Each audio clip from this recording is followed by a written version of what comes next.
Face aux nombreuses craintes émises par l'opinion publique, plusieurs mesures d'urgence ont été demandées par le Conseil national au gouvernement, une assemblée qui appelle à l'unité nationale et à la mise en place de mesures sanitaires, sociales et économiques à la hauteur des enjeux actuels et potentiels de cet événement.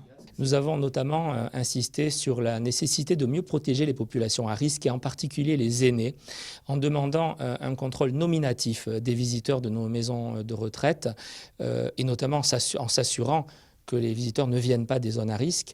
Nous avons demandé à titre exceptionnel la mise en place de la télémédecine. La France a permis depuis hier à ce qu'on utilise tous les moyens numériques, WhatsApp et autres, et FaceTime. Il faut que nous puissions aussi ne pas remplir les salles d'attente en utilisant la télémédecine. Il y a du retard qui a été pris.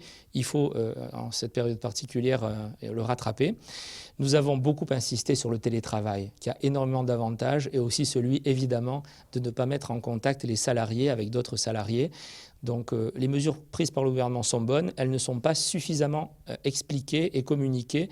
Il faut que chaque entreprise reçoive rapidement un courrier l'informant que tous les salariés qui sont d'accord peuvent télétravailler sans limite avec la France et aussi avec l'Italie sur un simple coup de fil à la direction du travail. Et puis, bien sûr, nous avons beaucoup insisté sur les mesures urgentes à mettre en œuvre sans délai pour soutenir les acteurs économiques qui en ont véritablement besoin. Nous en avons les moyens, il faut maintenant passer à l'action. Nous avons demandé au gouvernement plusieurs mesures. D'une part, la mesure donc, de permettre aux sociétés qui sont évidemment en difficulté de décaler le paiement des charges dans le temps.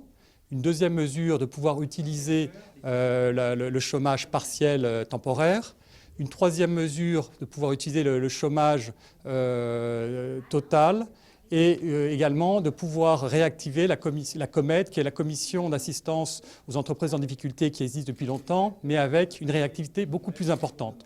Toutes ces mesures doivent être apportées au cas par cas par les sociétés. Les sociétés, en fait, ont chacune des situations différentes et chacune des sociétés doit pouvoir se rapprocher du gouvernement, expliquer son cas avec des éléments chiffrés pour pouvoir être aidés suivant leurs besoins. Une nouvelle réunion est à nouveau programmée ce vendredi entre le Conseil national et le gouvernement.